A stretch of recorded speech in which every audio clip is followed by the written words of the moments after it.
E aí, pessoal, tudo bom?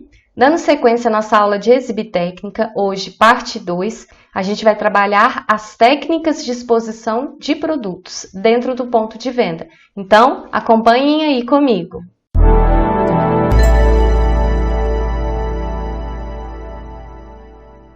Antes da gente entrar propriamente nas técnicas, eu coloquei aí para vocês quais são os locais, os lugares que a gente trabalha dentro de um ponto de venda para expor produtos.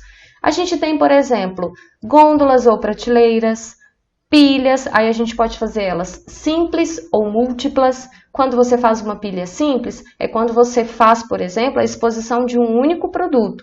Ou uma pilha múltipla, quando você coloca 2 ou mais produtos naquela pilha. A gente tem também a montagem das ilhas, que é uma pilha bem maior, bem gigante, quase sempre assim, sem nada em volta dela, quase sempre colocada estrategicamente no meio de um corredor largo, por exemplo. Os terminais de gôndola, ou também chamados pontas de gôndola, que são pontos extras estratégicos para a exposição dos nossos produtos. Pilhas encostadas em paredes. Os displays, a gente tem displays de chão, display de mesa, são, enfim, materiais de ponto de venda que auxiliam ali na disposição do produto e na divulgação da marca. Estandes, aí é a montagem de um espaço especial ou um corner que é montado dentro de um ponto de venda. Balcões, como mesinhas com rodas, testeiras, onde uma promotora pode utilizar para fazer, por exemplo, uma degustação de produto. As vitrines, a gente tem tantas vitrines externas, que são aquelas voltadas para a rua, para o cliente que está passando ali fora do seu estabelecimento, mas também vitrines internas, já dentro da sua loja, expondo os produtos também de uma maneira bem atrativa, bem interessante. Ponto normal, ou também chamado ponto natural. O que significa isso? Olha só. Ponto normal ou natural é o local onde o produto é colocado de forma permanente e onde o consumidor está acostumado a encontrá-lo quando ele procura. Então, quando você vê uma imagem como essa que está aí para vocês, você sabe exatamente aonde está um tipo de produto que você compra com frequência. Então, quando você vai no estabelecimento, você já sabe até que corredor, até que rua que aquele produto fica, até o pontinho ali, o local bem exato onde ele se encontra, e aí isso facilita demais para a gente ganha muito tempo, fazendo com que nossa compra fique bem mais tranquila, fica bem menos estressante. Como então que a gente deve trabalhar esse ponto normal? Qual o tipo de técnica que é interessante a gente conhecer na hora de você colocar de fato e determinar os pontos naturais para cada produto? É esse item que eu coloquei como importante para vocês. É que eles devem ter frentes promocionais conforme a participação no mercado e sua rotatividade. Então, se é um produto que tem grande participação, grande procura, rotatividade alta, você tem que necessariamente dar mais frentes para esse produto. Caso contrário, você vai ter que ficar repondo de hora em hora, que não é interessante, porque, por exemplo, você tem pessoal, você tem repositor para ficar repondo as suas gôndolas de hora em hora? Então, é um ponto a se chegar. Às vezes, por questões de espaço, você necessite disso, mas na hora de determinar esses pontos naturais, pensa nisso, Se vende muito, se tem muita saída, coloca-se mais frentes para aquele produto. Eu já expliquei para vocês na parte 1 dessa videoaula o que é um planograma, que nada mais é do que o planejamento da gôndola. Nesse caso aqui, de maneira computadorizada, porque pode ser também de forma manual, um desenho, por exemplo, Então aqui, nesse caso, a seção de biscoitos. Então, quando eu faço o planograma, eu consigo planejar o ponto normal, o ponto natural de cada produto dessa minha categoria. Por exemplo, ali a seção de wafers, depois os recheados, amanteigados, maizena, Maria, rosquinhas, água e sal e etc. Então, nesse caso aqui, eu consigo estudar antes, previamente, através do planograma, aonde eu vou determinar o ponto para cada produto, para que eles fiquem dispostos de uma maneira agrupada e também associada compondo ali o gerenciamento dessa categoria. Diferentemente do ponto natural, que é o endereço do produto, a gente tem o ponto promocional ou extra. Esse ponto é o local onde o produto está exposto por tempo limitado. O que isso significa? Ele tem data para ser colocado e data para ser retirado. E que tem por objetivo destacá-lo da sua posição normal. Ou seja, você tem que manter esse produto nos dois pontos. O produto está lá bonitinho, no endereço dele, no ponto natural, mas também vamos imaginar que é porque esse produto está em promoção e por conta disso você vai dar um destaque a mais, né, na exposição dele para divulgar essa oferta e aí você coloca ele também numa ponta de gôndola, por exemplo, que é um ponto extra. Mas não necessariamente só existe a ponta de gôndola como um ponto extra, um ponto promocional. Você pode, por exemplo, montar uma ilha, fazer uma pilha com o seu produto, aquilo ali também vai ser um ponto extra ou promocional, para divulgar um único produto ou mais de um produto sucessivamente. Então eu coloquei aqui para vocês verem, olha só, aí são pontos extras, que na verdade é a ponta de gôndola, ou terminal de gôndola, como alguns autores gostam de mencionar. É interessante você trabalhar, olha só, eu quero fazer 2 posicionamentos a respeito disso. Mesmo sendo uma exposição provisória, por tempo limitado, ela tem que ter correlação com o que está no seu interior. O que isso significa? Que você não vai colocar, por exemplo, maionese na ponta de uma seção de categoria de bebidas, não tem nada a ver, né? A mesma coisa é você colocar detergente, sendo que no interior daquela gôndola ali tem biscoito. Então, não façam isso. Mesmo sendo por tempo limitado, o produto que está ali em oferta, que está sendo divulgado nessa ponta de gôndola, ele tem que ter uma certa correlação com o que está no interior desta gôndola, tá? Então, essa é a primeira observação que eu gostaria de fazer. A segunda é o seguinte: mesmo sendo uma ponta de gôndola, você tem técnicas para trabalhá-la. O que você deve pensar? Que o interessante é você expor um produto, 2, no máximo 3. E que a melhor técnica de exposição, não só para a ponta de gôndola, mas também para os produtos lá nos seus pontos naturais, é a questão da verticalização dos produtos. Mas isso eu vou explicar daqui a pouco para vocês, mas é só para vocês terem uma ideia. Nessa primeira imagem, a gente tem a utilização de 2 produtos, no caso uma maionese e um ketchup. A gente consegue ver, então, 2 produtos apenas, correlacionados com o que estão no interior dessa gôndola e expostos de maneira horizontal. Já na segunda imagem, a gente tem 2 pontas. Nessa primeira ponta, a gente vê a exposição mais verticalizada, diferentemente da segunda, que tem ali poucas opções. São imagens para vocês compararem e verem que são locais estratégicos e nunca se deve trabalhar uma ponta de gôndola como ponto natural, ok? Devem ser sempre trabalhadas como pontos promocionais, pontos extras. Além de você trabalhar essa ponta de uma maneira tradicional, enfim, para divulgar uma promoção que você mesmo está realizando no seu ponto de venda, você pode vender esse local. Grandes empresas, marcas que fazem isso, elas compram aquele espaço e montam toda uma estrutura, né? Desenvolve ali um display de chão, com um layout diferenciado, com bastante identidade visual e aí faz a exposição desse produto.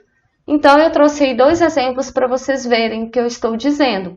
Nesse primeiro exemplo aí, um display da Omo, né, cumprindo a função ali de terminal de gôndola, como um ponto promocional.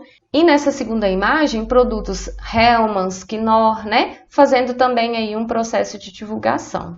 Como eu disse para vocês, o ponto extra, ou também ponto promocional, não é feito único e exclusivamente no terminal de gôndola. Então, a gente pode fazer como nessa primeira imagem aí, olha só, uma pilha, aqui no caso parece que é um macarrão, né? Foi colocado ali perto de uma área de bebidas, do extrato de tomate, olha que bacana. Então, o ponto extra, ele vem tentando também fazer um cross-merchandising, que é uma das técnicas mais utilizadas e que com certeza alavanca muito as vendas. Eu vou explicar ela daqui a pouquinho para vocês. Na segunda imagem, a exibitécnica da Nissin, já uma ilha trabalhada de uma maneira bem criativa. E na terceira imagem, também fazendo associação de produtos por cross-merchandising, a balinha ali, né, Haribo, perto dos salgadinhos, criando ali um ponto extra. Então, ali no caso, a balinha é o ponto extra e a batata ali, os salgadinhos, estão em seus pontos naturais. O que é importante a gente saber sobre a questão da localização do produto? Qual é a estratégia de manter o produto perto da categoria e longe da categoria dele? E o que isso significa? Então, olha só. Na verdade, então, quando eu falo de localização junto ou longe da categoria, eu estou querendo dizer que é expor o produto em 2 pontos dentro do ponto de venda. Ou seja, é colocá-lo junto com a sua categoria, ali no seu ponto natural, mas também num ponto extra. Por quê? Porque este item, por exemplo, está com um preço promocional. Então, nesse caso aí, ó, essas escovas de cabelo que foram colocadas ali perto dos shampoos, condicionadores, de uma maneira estratégica, ela está cumprindo a função de cross, que é, na verdade, um ponto extra na gôndola, né? Não é natural ali a escova, ela não faz parte dessa categoria, mas como existe uma possibilidade de associação do item shampoo, condicionador e escova, aí a gente coloca a escova ali também. Então, quando a gente faz essa associação, a gente está trabalhando a exposição desse produto, no caso aqui a escova de cabelo, em 2 pontos. Lá, junto com as outras escovas, os outros produtos relacionados à categoria dela, mas também aqui, perto do shampoo, do condicionador, para fazer uma associação. A mesma coisa funciona com a segunda imagem que eu também já apresentei e falei dela para vocês, né? Então, a balinha ali, ela não está no ponto natural dela. Ela está no ponto extra, fazendo também uma associação com salgadinhos. Quanto tempo é interessante, então, você manter o ponto extra? Né? Como eu disse para vocês, o tempo de exposição no ponto extra é limitado. Então, ele tem data para começar e data para acabar. Geralmente, campanhas de marketing adotam o prazo máximo de 30 dias, mas isso é muito relativo, né? Porque vai depender da quantidade de itens que está em oferta, se tem muito, se tem pouco, capacidade financeira da empresa e do ponto de venda de manter essa promoção, a questão de estoques, enfim, é uma soma de fatores que tem que serem analisados, mas geralmente se indica o prazo de 30 dias. Porque geralmente a gente vai no mínimo uma vez por mês no supermercado. Então, pelo menos você vai ter contato com essa promoção pelo menos uma única vez. Agora, é claro que a gente sabe que é o mínimo, né? A gente vai muito mais do que uma única vez no supermercado, mas o mais comum é essa prática. Então, se utiliza aí a adoção de, em média, 30 dias para que aquele produto fique exposto naquele ponto extra. E aí a gente tem então 2 técnicas de exposição de produtos, que uma é bem parecida com a outra. A primeira é o agrupamento. O que isso significa? Que eu vou agrupar, como o nome já diz, produtos por segmentos ou categorias, conforme o consumidor procura. Por mais que empresas querem que seus produtos fiquem próximos, a gente tem que pensar na visão do consumidor e não da empresa na hora de expor esses produtos. Por exemplo, a gente colocar todas as cafeteiras juntas, independentemente de quais marcas forem, mas agrupar essas cafeteiras. Porque se eu tiver o desejo, a necessidade de comprar uma cafeteira, eu sei que vai ter fulana, ciclana, beltrana, enfim, eu vou chegar naquela categoria, vou ver todas as minhas opções e vou decidir a respeito daquilo. Isso é correto. Agora, o que não é correto é você, por exemplo, padronizar aquele espaço por marca. Aí você coloca lá Arno, aí coloca cafeteira, liquidificador, batedeira, enfim, O cara que quer comprar só a cafeteira, ele vai ter que ir em vários pontos, porque estão tudo separado por marca, para poder encontrar as possibilidades que ele tem de cafeteira para decidir qual ele vai levar. Então, gente, isso não ajuda, isso não favorece o cliente. Para a empresa é ótimo, né? Porque ali você está dando um destaque para uma marca e todo o hall, todo o mix de produtos que a empresa trabalha. Mas isso para a gente, enquanto consumidores, é péssimo, né? Não agiliza, não facilita. Então, a gente tem que objetivar e facilitar cada vez mais a vida do consumidor. Um exemplo de agrupamento aí na categoria de cervejas. Então, quando a gente vai agrupar essas bebidas, a gente pode fazer esse agrupamento, por exemplo, por uma seção especial, né? Todas as cervejas especiais, gourmets, artesanais ali reunidas, depois premium, depois as convencionais. Então, assim, a gente consegue determinar, agrupá-las dessa maneira, por quê? Porque quase sempre o cliente que compra a convencional não tem o costume de comprar especial e vice-versa. Então, é legal a gente agrupar assim, porque são desejos de compra, são comportamentos de compra diferentes. E assim a gente facilita a vida de ambos os nossos consumidores. E aí a associação, que ela é semelhante ao agrupamento. Semelhante. O que é a diferença dela?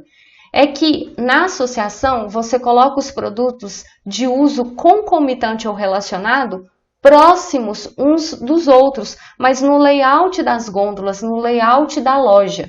Não é feita de maneira estratégica, como, por exemplo, um ponto extra, que você vai lá e associa um produto com o outro. Não, aqui todos os produtos estão em seus pontos naturais, mas você vai colocando eles mais próximos porque um lembra o outro. Então, por exemplo, quando a gente fala de calça, a gente lembra de cinto.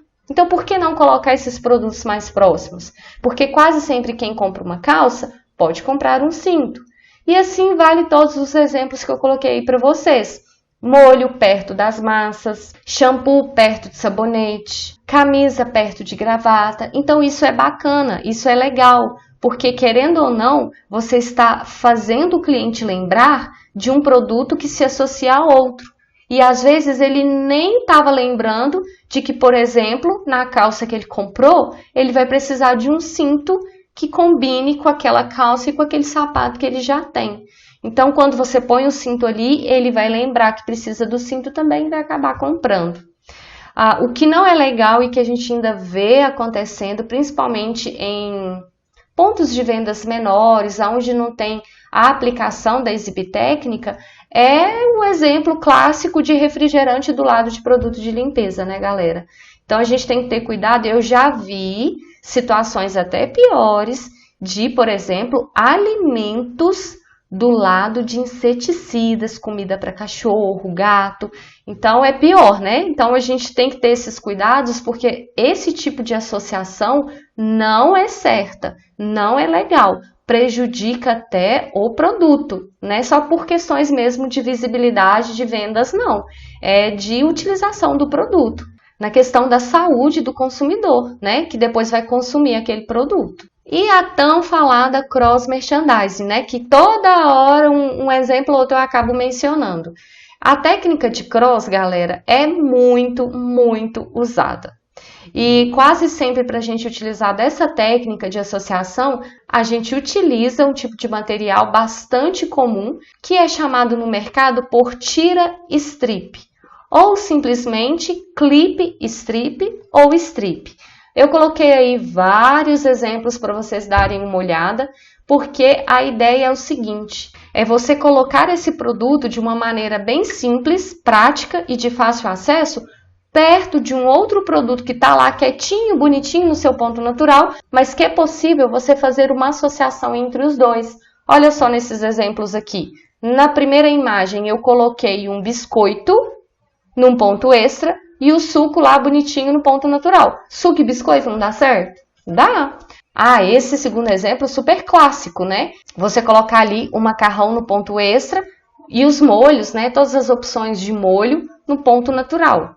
A gente vê muito também a questão do queijinho perto lá do molho e do macarrão, também também fazendo cross-merchandising. E nessa terceira imagem, lá na seção de higiene, pessoal, tal, você colocar lá perto do shampoo, condicionador, um desodorante, porque também está associado. Então, qual a diferença da associação para o cross-merchandising? Basicamente, as duas técnicas cumprem a mesma função, que é a associação de produtos, ou seja, correlacioná-los ao uso.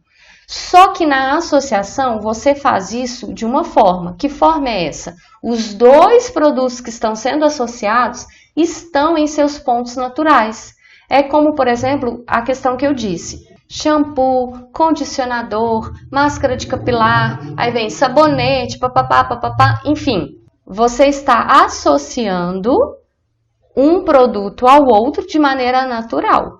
Já no cross-merchandising, um produto está no seu ponto natural, mas o outro está em ponto extra, como são essas duas imagens que eu coloquei. Agora aqui nessa imagem a gente vê o contrário, né? Lá naquela que eu mostrei, estava o macarrão no ponto extra e o molho no ponto natural. Mas você pode fazer o contrário também. Lá onde está o macarrão, você colocar o molho no ponto extra. Por quê? Porque os dois se relacionam do mesmo jeito. E na segunda imagem a gente tem o algodão próximo lá à seção de esmaltes, acetona, etc. E a gente tem os impulsores. O que isso significa? Que às vezes um produto está vendendo muito bem, ou vende muito bem, e outro produto não. Então, o que é a sua estratégia enquanto gestor para poder ajudar a alavancar um pouco mais as vendas daquele que não está legal? Uma dessas formas é você utilizar essa técnica, que nada mais é do que você posicionar um produto que vende bem, ou seja, aquele top de linha, como um impulsor de outros produtos menos importantes para puxar as vendas desses. Os outros produtos pegam uma espécie, gente, de carona na posição privilegiada do primeiro, que é campeão de vendas. Então, seguindo esse raciocínio, o que a gente faz? A gente coloca o produto que precisa ser impulsionado do lado direito daquele campeão de vendas, porque a maioria das pessoas são destras. Então, a gente tendencia sempre a olhar e a puxar mais para o lado direito. Então, o que acontece? Quando você coloca aquele produto que precisa ser impulsionado do lado direito daquele que vende bem, ele vai ser visto com muito mais facilidade se você fizesse o contrário. Ou simplesmente você colocasse ele em outro lugar. Então, a pessoa vai lá para comprar Coca-Cola. E aí, do lado, você coloca uma promoção do Quat. Aí a pessoa vai ver e possivelmente ela pode comprar. Olha como que não é interessante. E aí a gente tem o empilhamento, né? Que é nada mais do que essa forma da gente construir pilhas no chão. Às vezes você tem espaço para isso, né? Não vai prejudicar a questão do tráfego da loja do seu consumidor e com isso você consegue fazer vários aparatos, né? Pilhas promocionais com bastante criatividade e chamando muito a atenção do seu consumidor. Então essas pilhas elas devem ser montadas e bem balanceadas para não ter o risco de cair. Devem estar isoladas do chão, você não pode colocar o produto diretamente no piso. É legal você fazer sempre uma base, uma forração primeiro.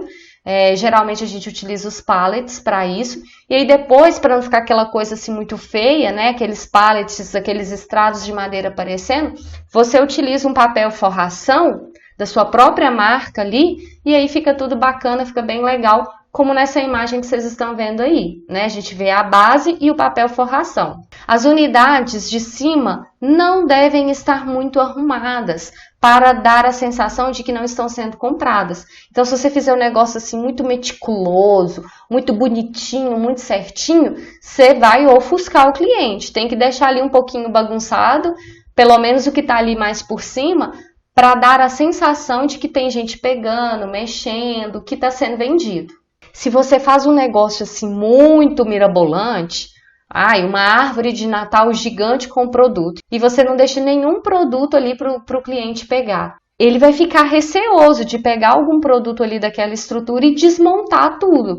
Então, sempre que você utilizar uma estrutura assim mais mirabolante, digamos assim, pensa sempre na questão de ter produtos ali de fácil acesso para o cliente poder pegar, né? E não ficar com aquele sentimento de que está desmanchando a obra, né? Deve-se deixar sempre um ponto de pega ao alcance de qualquer consumidor, por mais alta que seja a pilha. Quanto mais alta, mais visibilidade, com certeza essa pilha vai ter. Mas se você fizer ela alta demais e não deixar o produto no ponto de pega, também não vai vender, né? Não vai adiantar nada. A gente tem também a técnica do volume. O que isso significa? Que ele deve ser compatível com a rotação da mercadoria na prateleira. É aquilo que eu disse, né, galera? Vende muito, mais frentes para poder tentar repor menos. Mas é um produto que vai demandar ali fiscalização. Tem certos produtos que a gente tem que repor até por hora, de tanto que vende, né? Agora, tem outros produtos que não. Geralmente você faz a reposição ou no início ou no fim do expediente apenas. E aí ele vai se mantendo durante todo o dia, né? Não é necessário aquela reposição constante. Mas para você não ter isso, né, para evitar essa reposição constante, é interessante você trabalhar a estratégia de analisar o mercado, a rotatividade do produto, a demanda por ele, porque aí você coloca um espaço maior, você coloca mais frentes e aí, consequentemente, você diminui mais esse tempo de reposição. Um dos pontos mais importantes da nossa aula é a questão do ângulo de visão e o ponto de pega. Já falei várias vezes para vocês, tanto nessa aula, que é a parte 2, quanto na parte 1 de exibir técnica, que nós, consumidores, nós queremos agilidade, praticidade, melhoria, e não o contrário na hora que a gente estiver comprando tudo que a gente precisa. Então, como a gente sabe que a estatura média do brasileiro é 1,60 m mais ou menos, então a altura ideal do ponto de pega é entre 1 m e 1,60 m. Mas, por exemplo, é claro que isso muda dependendo da situação, do tipo de loja, do tipo de produto, né, do cliente que você trabalha. Qual que é o interessante em termos de altura máxima? Até 1,80 m é legal você colocar produto para ser vendido a varejo. Mas acima disso, o bacana é você trabalhar aí a título mesmo de estoque. Porque acima disso, acima de 2 metros, é basicamente mesmo estoque. Então, para quem trabalha com estrutura de atacarejo, utiliza a parte do atacado mais para cima, né? Aí utiliza empilhadeiras para poder transportar o produto e etc. E a altura mínima? Já a altura mínima é 0,5 metro do chão. Então, abaixo disso, a visibilidade também fica prejudicada. Como eu disse para vocês, porque depende muito do público, da loja, até do teto da loja isso vai interferir na questão da altura da gôndola e prateleiras, etc. Mas estudos mostram aquilo que eu disse para vocês. Entre 1 m e 1,60 m é bacana. Acima de 1,80 m, estoque. Abaixo de 0,5 metro não gera visibilidade, então também não é legal você expor produtos. Isso se o seu público for um público adulto. E se for infantil? Aí essas medidas também mudam, porque a altura do ponto de pega, do ângulo de visão de uma criança, é ali acima de 40 centímetros do chão até 1 metro. Então, ali a zona dos 90 centímetros, né, até 1 metro, é interessante você trabalhar produtos mais estratégicos, né? Por isso que quando a gente vai em supermercado, bala, chocolate, essas coisinhas, as guloseimas, estão todas a um nível mais baixo, porque é o nível de acesso do ângulo de visão da criança. Uma situação que deve ser sempre evitada é a questão da ruptura na gôndola. O que isso significa? Os famosos buracos, né? Então, esses buracos, eles devem ser evitados. Se você tem o produto do estoque, trabalha então com uma reposição constante. Determina os repositores por categoria ou por zonas de atuação, que com isso nenhum setor da sua loja vai ficar desfalcado. Agora, se você não tem uma equipe para te assessorar nesse sentido, né, geralmente você faz essa reposição início ou fim de expediente, que você utiliza então aquela técnica que eu falei para vocês do giro, né, de conhecer o giro do produto, dar mais frentes, porque aí você evita essa situação como está na primeira imagem. Agora, também um ponto que eu não posso deixar passar é que às vezes essas rupturas acontecem e nem tem o produto no estoque. Aí é uma situação ainda pior, né? não é simplesmente um problema de reposição, mas um problema de gerenciamento de estoques, que vai demandar muito mais a sua análise e a sua investigação. Uma outra situação que a gente precisa mencionar com vocês é quanto à questão da arrumação na gôndola. Depois que a gente fez todo o estudo de planograma, sabe aonde que cada produto deve ficar, ou seja, já estabeleceu o ponto natural de cada um deles, é interessante você trabalhar com uma estrutura de gôndola onde as prateleiras elas se movimentam. E esse recurso é possível graças à utilização de cremalheiras, que como está marcado aí na imagem para vocês terem uma ideia do que significa isso. Então, com isso, você consegue movimentar, né, tanto subindo ou descendo essas prateleiras para organizar melhor o seu produto. Porque os produtos, gente, eles têm vários formatos, vários tamanhos, né? E com isso, para você aproveitar cada vez mais, melhor ainda o seu espaço, você consegue movimentar essas prateleiras. Imagina só a seguinte situação: você expõe uma caixa de 10 centímetros em uma prateleira de 40 centímetros de altura. Aí você vai deixar 30 centímetros de perda. Olha só, se você movimenta isso, você consegue colocar ali todos os produtos mais ou menos do mesmo tamanho, ganhando aquele espaço por conta dessa questão de movimentação, né? Então é uma dica aí bem legal que fica para vocês. Agora a gente vai entrar nas 3 técnicas de exposição propriamente ditas, que é a técnica de verticalização, horizontalização ou blocada em blocos. Então, sobre a primeira, a utilização de verticalização é muito utilizada em expositores murais, como é o caso aí dessa imagem que eu coloquei para vocês. Dessa forma, o cliente ele vai ter acesso a todas as possibilidades de cores do chinelo, porque seria muito pior se essa exposição fosse contrária, né? Em vez de verticalizada, horizontalizada. Então, por exemplo, se o chinelo vermelho fosse a primeira linha lá em cima, e se eu quisesse um chinelo vermelho, eu teria que me esforçar lá no alto para poder pegar esse chinelo. Mas da forma como está aí, não. Está vermelho de cima a baixo, qualquer pessoa de qualquer altura vai ter acesso à cor vermelha. E assim, né, por diante, todas as cores, todas as possibilidades. Então, não só nos expositores murais, a verticalização ela é muito utilizada em gôndolas e em ilhas. Em supermercados, por exemplo, deve ser a exposição mais adotada, porque ela proporciona maior impacto e maior clareza visual para quem está ali, de frente à gôndola ou de frente àquela ilha, escolhendo o seu produto. Além disso, ela é a melhor e a mais bonita arrumação. O produto ocupa todas as prateleiras de cima a baixo, fazendo frentes equivalentes. Então, visualmente, ela fica bem mais bonita. Exemplos de verticalização. Na primeira imagem com amaciantes, a gente consegue ver ali aquele azul claro, um verde, um azul mais escuro, um amarelo e um branco.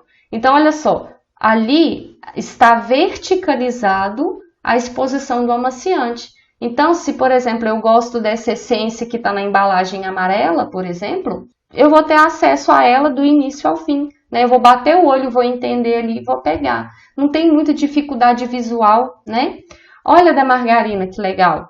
A gente tem ali um primeiro produto, depois ali o light, a tradicional, cremosa, enfim, tudo verticalizado. A terceira imagem da mesma forma. Parece que é um suco, né? Aí eu tenho ali, olha, laranja, uva e limão, sei lá, né? Mas eu consigo ver as possibilidades de sabores, né? E aí as embalagens ajudam muito nesse aspecto, porque mudou a essência ou o sabor, etc. Você, na hora de organizar isso na gôndola e aí de maneira verticalizada, facilita demais para a nossa vida, para o nosso cotidiano na hora que a gente estiver comprando. E aí a gente tem também a técnica de se trabalhar a exposição de produtos de maneira horizontal, que é a horizontalização. Quando a gente faz isso, a gente acaba prejudicando um pouco a questão da visão para o consumidor.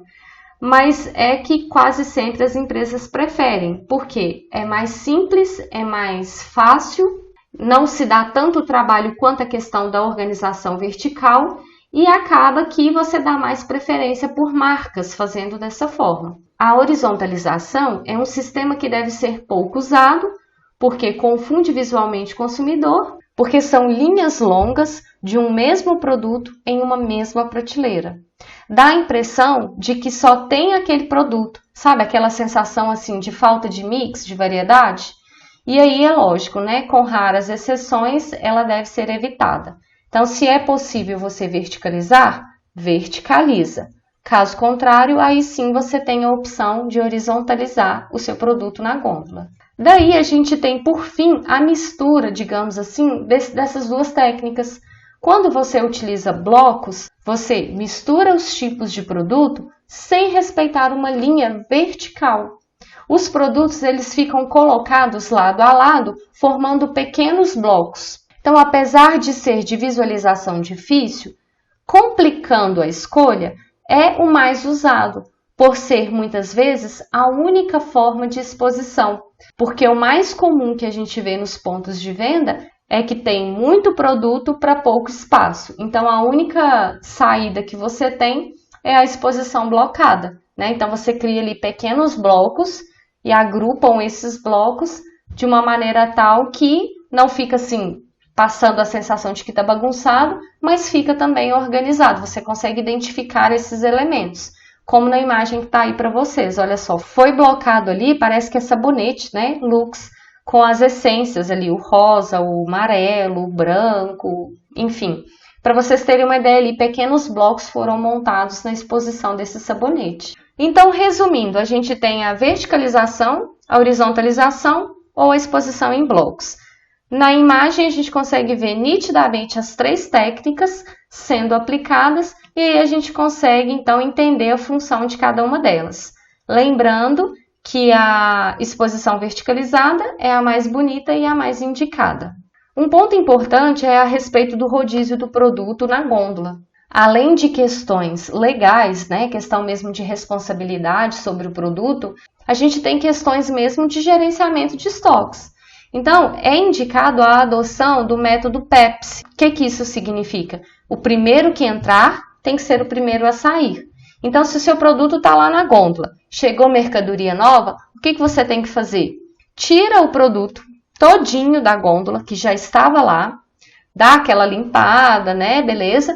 Coloca o produto que chegou no fundo, depois você vem colocando o produto que já estava na gôndola na frente.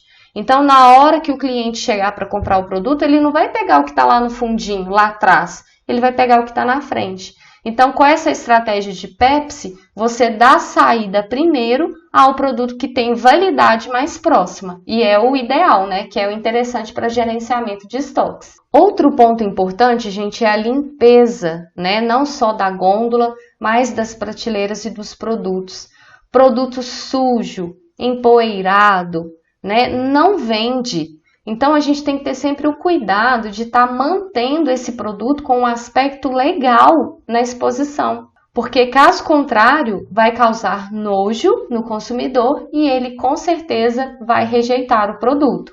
Então, a limpeza é fundamental e ela tem que ser feita diariamente, se possível, para que não acumule uma sujeira, uma poeira indesejável que vai prejudicar também a visibilidade e a venda daquele produto. Se você não assistiu a parte 1, eu fiz uma introdução mesmo sobre o assunto, assista aí que eu vou deixar para vocês o link. E se ainda assim vocês tiverem ficado com alguma dúvida, talvez algum ponto que eu expliquei que não tenha ficado muito claro, muito bem entendido, deixe aqui para mim então também um comentário que eu vou responder para vocês com o maior prazer, tá bom? Então, na próxima aula a gente vai conhecer um pouco sobre os materiais de ponto de venda. Espero vocês lá também, ok? Então, um grande abraço e até a próxima videoaula.